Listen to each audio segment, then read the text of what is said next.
Parts of speech. In this video, we will discuss the identification and attributes of parts of speech.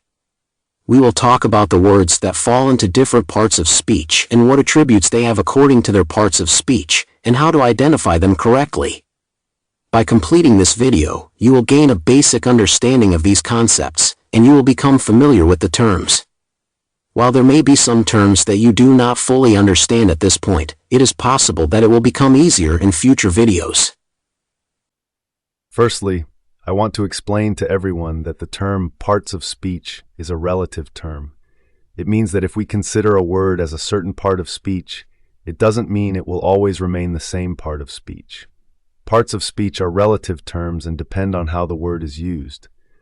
So we can say that if we use a certain word in different ways, its part of speech in the sentence may also change. In other words, if we use a particular word in different ways in two separate sentences, its part of speech can change accordingly. So, part of speech is not an absolute term, meaning that if we assign a part of speech to a word, it doesn't have to stay that way. We can use it differently as well. Let me begin with an example. The sun hasn't risen yet the birds are singing. In the first part, yet indicates that the sun has not yet appeared.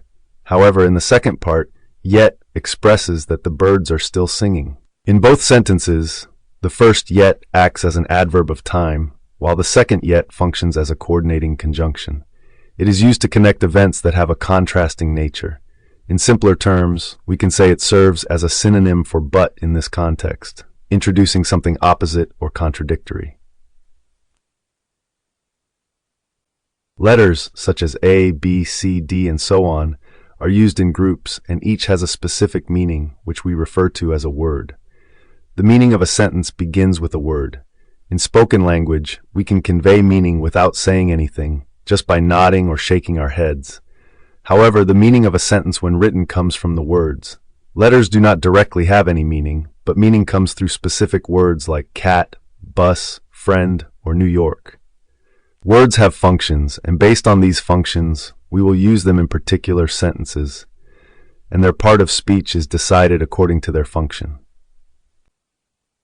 The classification of parts of speech is not based on the face value of words, it is determined by their functions.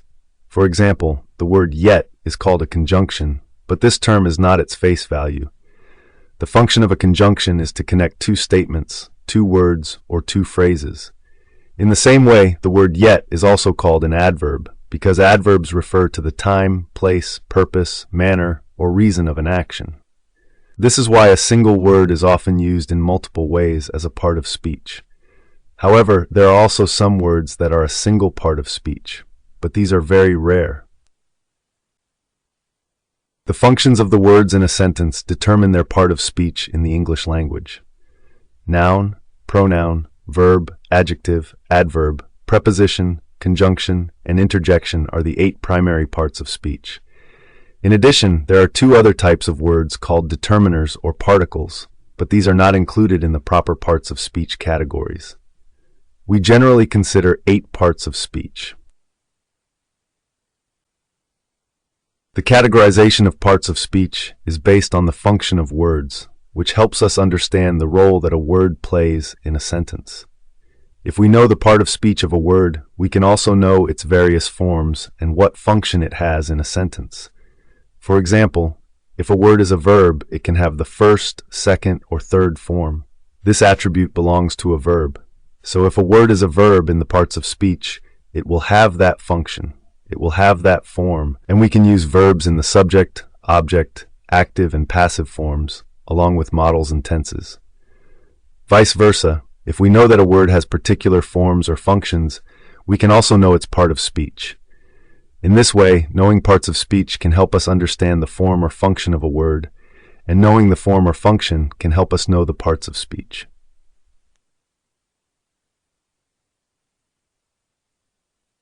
Words have a basic form.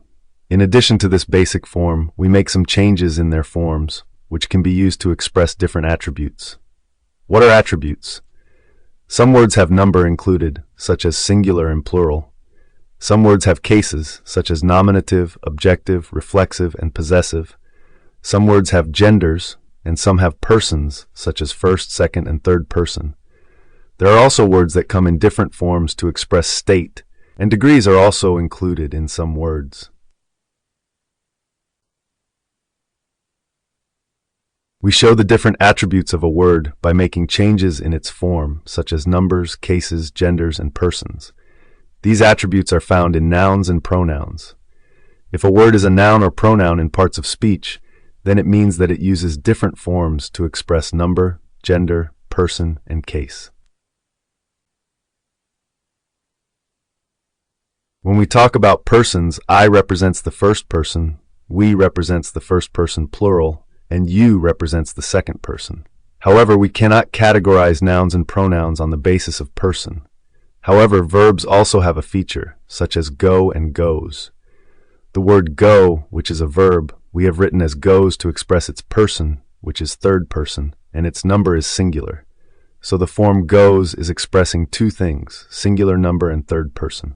The changes we make to verbs to express person are typically found only in verbs. We do this in the first form of the verb. However, in modern English, nouns and pronouns do not change. They used to change in the past. Changes occur in genders, like we wrote actor, which is a noun and belongs to the masculine gender. If we want to refer to its feminine gender, we would write actress. So the word actor went through a small change, and we wrote it as actress. This is an attribute related to gender, indicating a difference in gender. Cases are changes in the form of a word to indicate its function in a sentence. For example, when we wrote shaheed and then added an apostrophe and an S to make it shaheeds, it became possessive.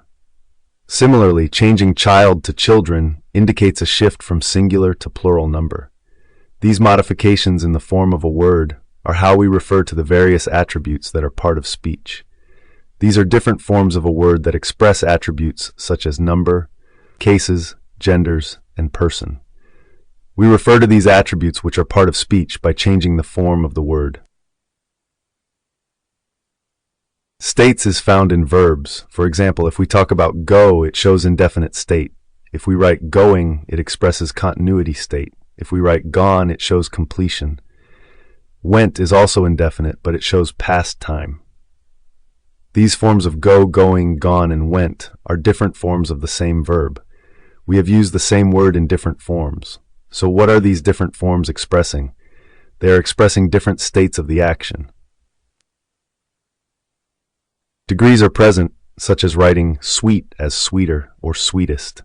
Through different forms, we express various attributes like number, cases, genders, persons, state, and degree.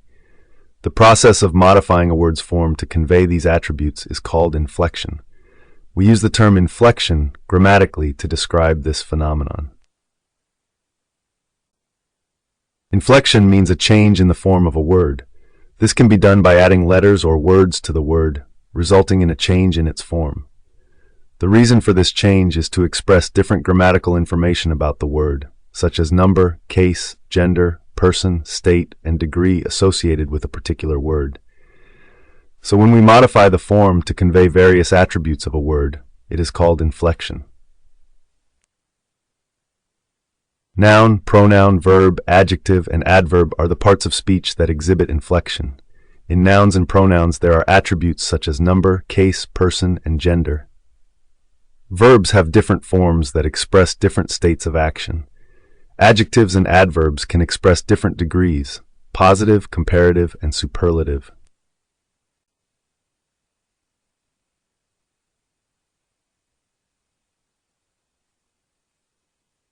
Prepositions, conjunctions, interjections, determiners, and particles do not show inflection. One way to identify parts of speech is to observe whether a particular word undergoes any changes in its forms, such as in number, gender, person, case, or degree, to express different attributes. If changes occur, it could be a noun, pronoun, verb, adjective, or adverb. If the changes indicate degree expression, it might be an adjective or adverb. For expressing person, case, number, or gender, it could be a noun or pronoun. If there are changes to indicate different states, it may be a verb. However, if a word does not undergo any inflection and its forms remain constant, it is likely a preposition, conjunction, interjection, determiner, or particle. Noun. Nouns are words that play the role of subject, object, or complement in a sentence. Therefore, if there is any word in a sentence that is a subject, object, or complement, then it is a noun. However, adjectives can also be complements. Therefore, the function of a noun is that it is a subject, object, or complement in a sentence. Nouns can be the subject of a verb, the object of a verb, or the complement of a linking verb. Therefore, any word that you find in a sentence performing this function is a noun. Of these, the objects can be objects of verbs or prepositions. Therefore, if you have written a word after a preposition and it is the object of the preposition, then it is also a noun. Adjectives, on the other hand, cannot be subjects or objects. They can only be complements. If the complement has degrees, then it is an adjective. Otherwise, it is a noun. If a word has the following attributes: number has singular and plural forms, gender has masculine and feminine forms, cases has possessive cases with apostrophes, person is used to refer to the listener, speaker, or thing being talked about, then it is likely a noun. Additionally, two other things are related to nouns. Adjectives describe nouns, determiners determine nouns. Pronouns, on the other hand, represent nouns and can be used in sentences in place of nouns. Therefore, the word is likely a noun. Pronoun. Pronouns can be subjects, objects, or complements in a sentence. This is because they can replace nouns and they can perform the same functions as nouns. However, there is one key difference between pronouns and nouns. Pronouns are not names. Nouns are names, and they identify something or someone. Pronouns, on the other hand, are not names. For example, the word car is a name. It identifies a specific thing. The word it, on the other hand, is not a name. It is a replacement for the name car. In other words, pronouns are not names, they are substitutes for names. This is the key difference between pronouns and nouns.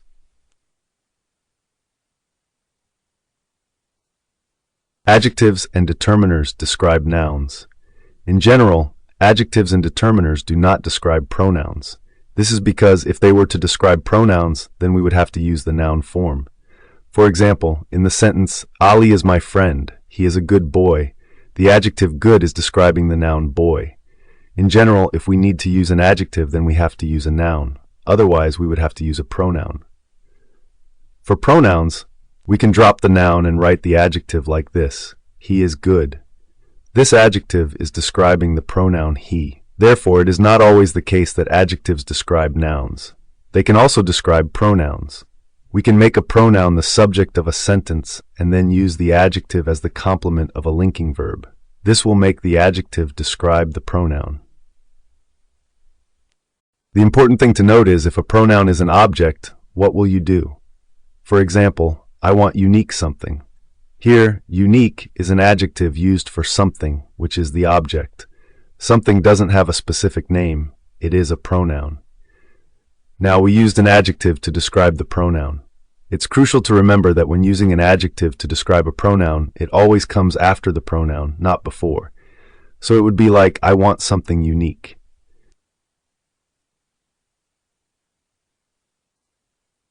We are searching for someone intelligent. In this example, someone is a pronoun serving as the direct object, and intelligent is an adjective modifying the pronoun someone. Generally, adjectives and determiners describe nouns, not pronouns. Determiners always describe nouns, but adjectives can describe nouns or pronouns. If an adjective is describing a pronoun, it is typically placed after the pronoun. Adjective.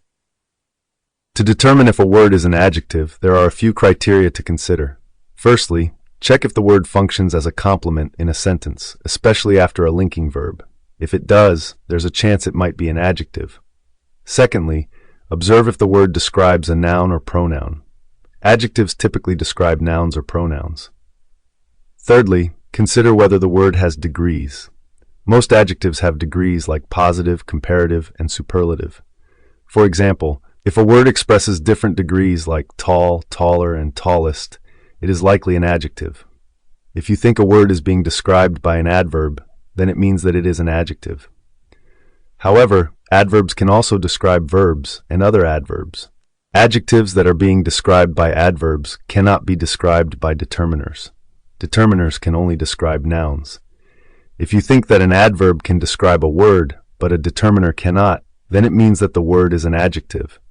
This is because a noun can only be described by a determiner. One more small thing about adjectives. Adjectives are words that answer the question, what kind of or which one in a sentence. However, there are also words that do not answer these questions, but are still adjectives. For the most part, there are a large number of words that answer what kind of or which and are adjectives. One way to identify adjectives is to see if they can answer the question, what kind of or which. For example, he gave me a thoughtful gift. What kind of gift? Thoughtful. I saw the bird singing on the branch. Which bird? Singing on the branch, adjective phrase. The word thoughtful in the first sentence answers the question, what kind of gift? The phrase singing on the branch in the second sentence answers the question, which bird? Adverb. Adverbs are words that modify verbs, adjectives, or other adverbs. They function to enhance or change the meaning of verbs, adjectives, or other adverbs. If a word's role is to modify verbs, adjectives, or other adverbs, then it is an adverb. Adverbs can have degrees, although not all adverbs possess them. Comparable adverbs, however, have different degrees, much like adjectives. For example, the adverb easily has a comparative form, more easily, and a superlative form, most easily. Adverbs are words that describe how, when, where, or to what extent something happens. Adverbs do not serve as subjects, objects, or complements. Subjects and objects are limited to nouns and pronouns, while adjectives can function as complements. Adverbs cannot become complements. This implies that we cannot use adverbs after linking verbs, but we can use adjectives after linking verbs. She seems happy. In this sentence, happy is used as an adjective to describe the state or condition of she. The linking verb seems connects the subject she to the adjective happy. Adjectives are appropriate after linking verbs when they describe the subject's state or condition. She seems happily. This sentence is not grammatically correct. Happily is an adverb, and adverbs are generally not used to describe states or conditions after linking verbs. Adverbs are more suited to describe actions or the manner in which an action is performed. Verb. Verbs are the most important parts of speech. A verb is associated with an activity, representing either doing or happening. The term activity encompasses both doing and happening, and sometimes even words describing a state. In essence, a verb is a part of speech that refers to some form of activity, whether it involves performing an action, an occurrence, or describing a particular state. Therefore, if a word in a sentence is used to reference an action, occurrence, or state, it is considered a verb. Verbs have different forms that are used to represent the action and to describe the status of the action. For example, if we use the word write, it has different forms such as wrote, written, writing, and writes.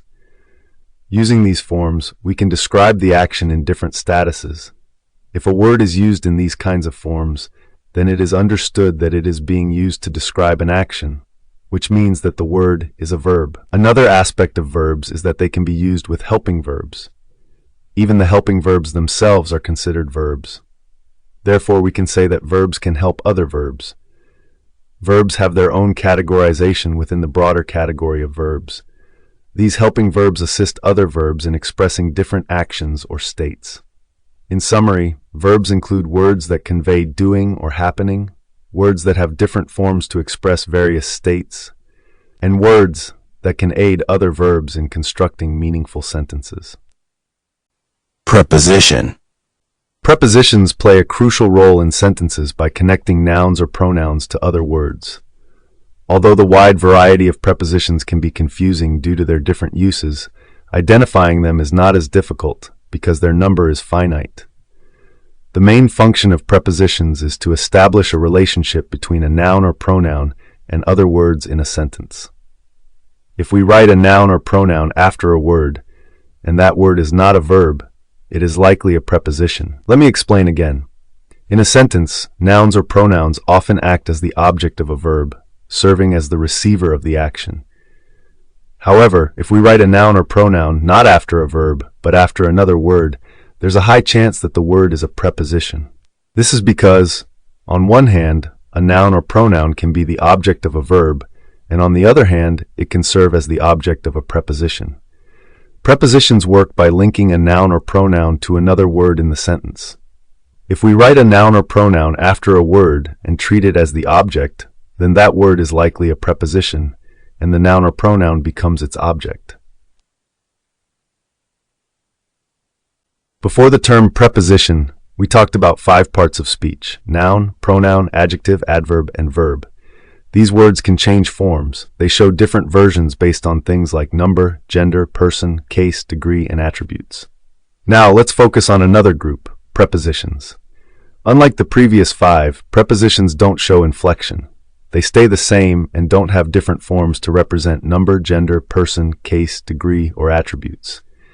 So in simpler terms, prepositions are a set of words that do not go through these kinds of changes.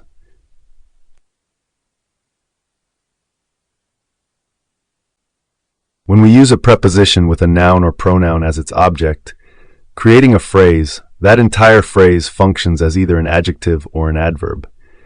It becomes an adjective phrase if it answers questions like what kind of or which in the sentence.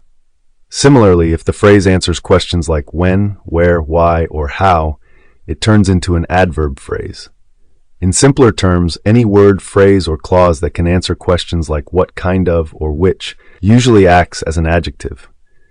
On the other hand, if it can answer questions like when, where, why, or how, it functions as an adverb. Therefore, when we write a noun or pronoun with a preposition, it essentially creates either an adjective or an adverb phrase. Understanding its function in the sentence helps us determine whether it's serving as an adjective or adverb phrase based on whether it answers what kind of or which versus when, where, why, or how. Conjunction. Conjunctions serve as connectors, bringing different parts of a sentence together. We can think of conjunctions as connectors because they join words, phrases, or clauses.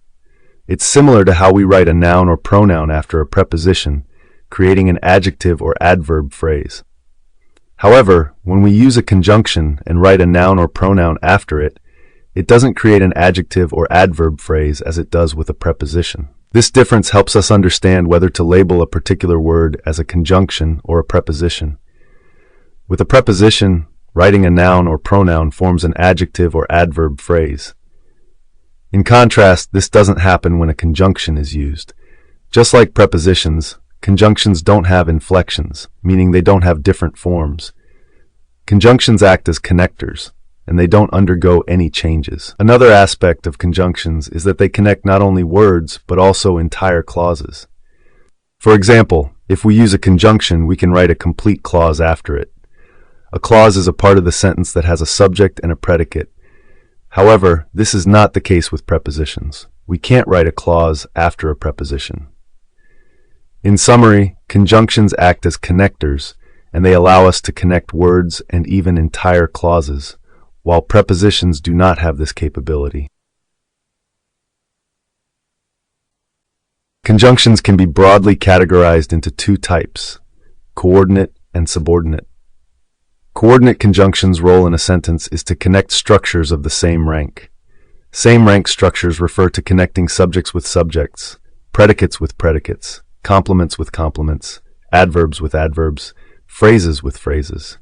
Coordinate conjunctions specifically connect parts of equal rank, meaning they join elements that are on the same level of importance or structure. There are 4 types of coordinate conjunctions. Cumulative coordinate conjunctions are connectors that join words to form groups or compounds, creating a cumulative effect. In English, a common example is and. Next is the alternative coordinate conjunction, where alternative implies a choice between options, such as or and nor. Moving on to adversative coordinate conjunctions, these connectors come into play when we need to connect words in a sentence that contrast or have opposing natures. Examples include but and yet. Then ilative coordinate conjunctions are used to introduce inferences or conclusions in a sentence. Words like so and for fall into this category. In English, there's a mnemonic fanboys to remember these coordinate conjunctions. F for, A for and, N for nor, B for but, O for or, Y for yet, S for so.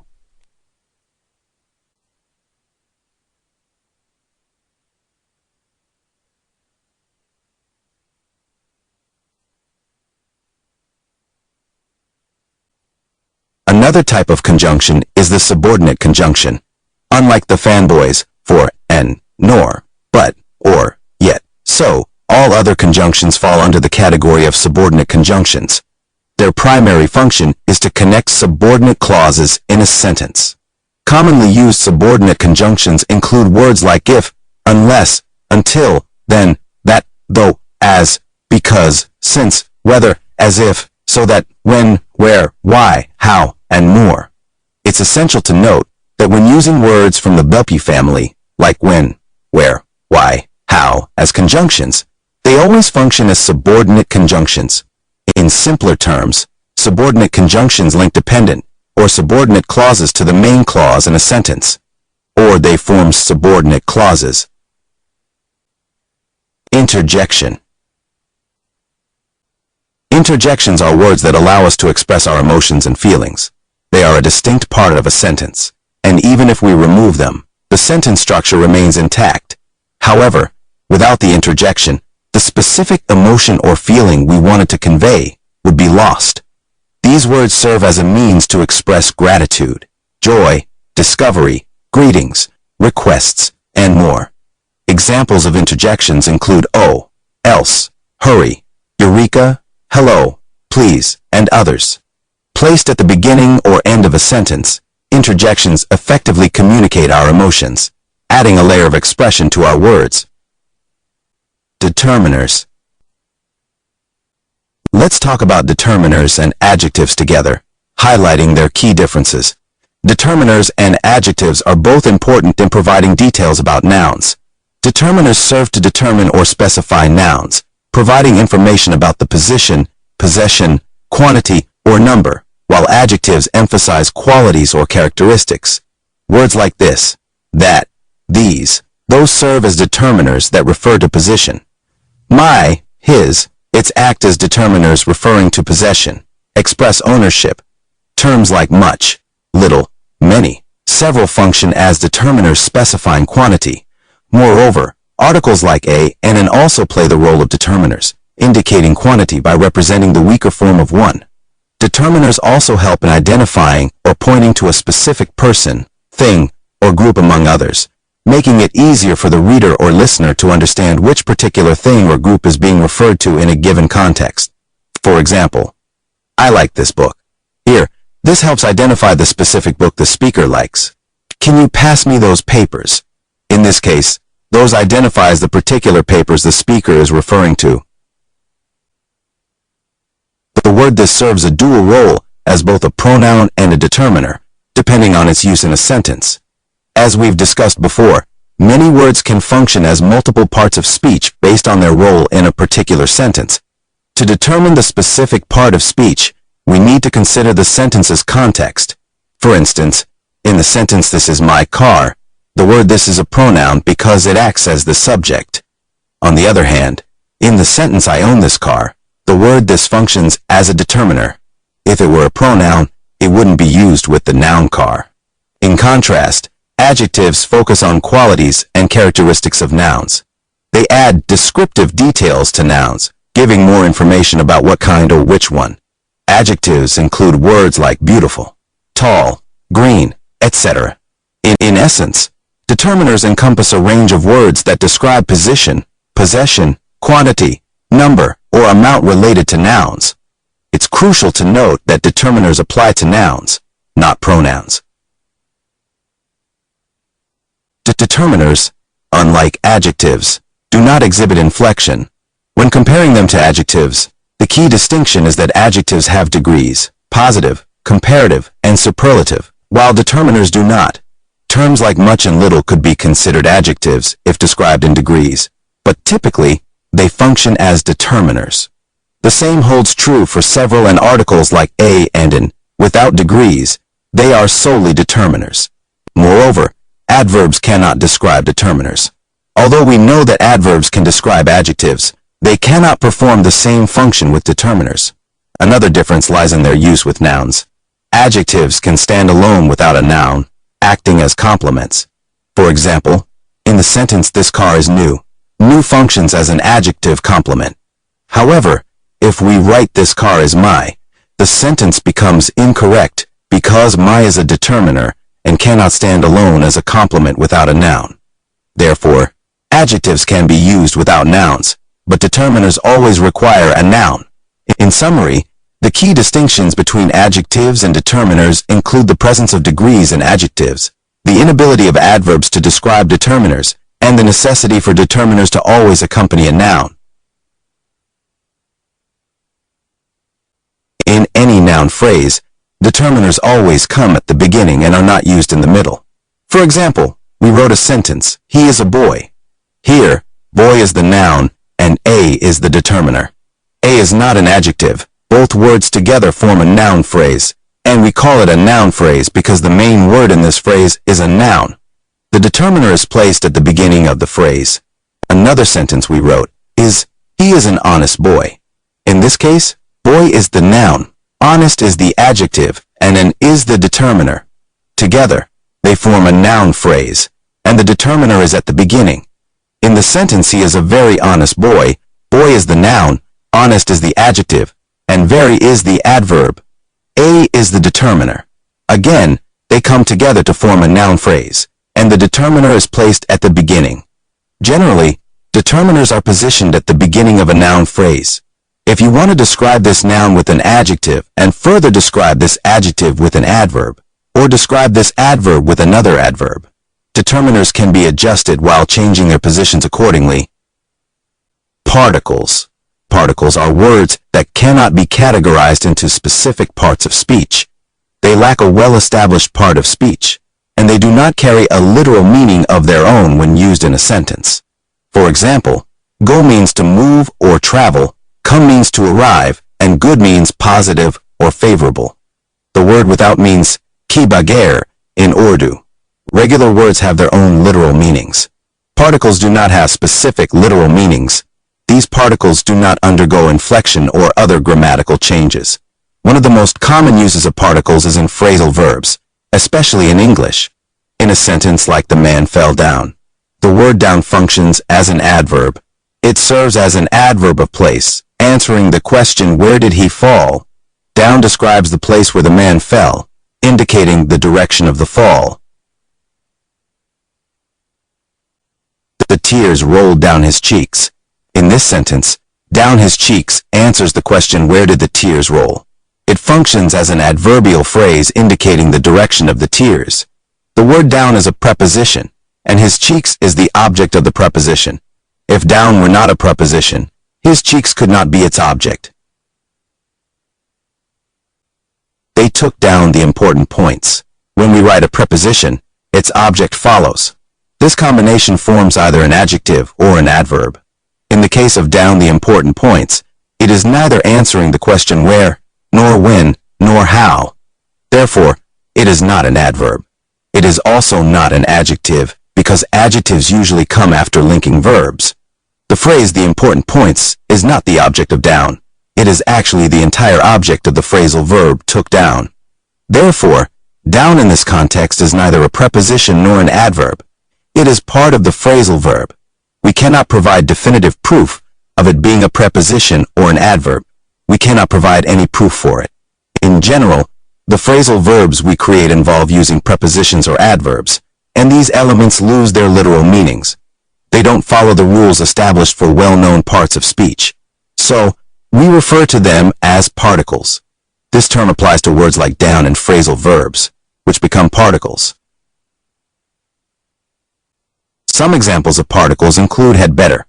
In the phrase had better, the word better functions as a particle, as it doesn't have its own independent meaning, while usually better serves as the comparative degree of the adjective good for making comparisons.